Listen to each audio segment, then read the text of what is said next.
আপনারা যে উপস্থিত ঘটিয়েছেন আজকের এই ঢাকা শহরে, যদি কোনো বাধা না আসতো তাহলে সরোয়ারদের মতো 10টা উদ্যানে মানুষ জায়গা দেওয়া যেত না।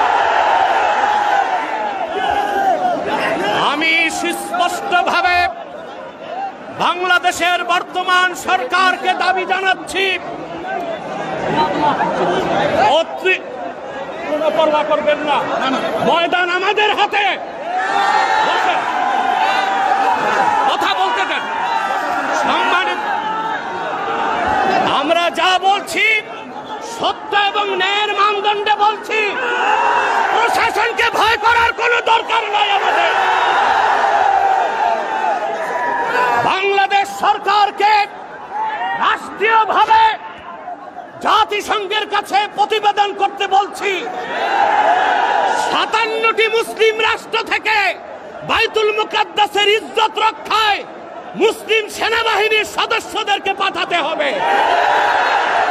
বাংলাদেশ থেকে লক্ষ লক্ষ মুসলমান ফিলিস্তিনের স্বাধীনতা উদ্ধারে ইসরায়েলের 20 দাঁত ভেঙে দিতে যেতে প্রস্তুত আছে।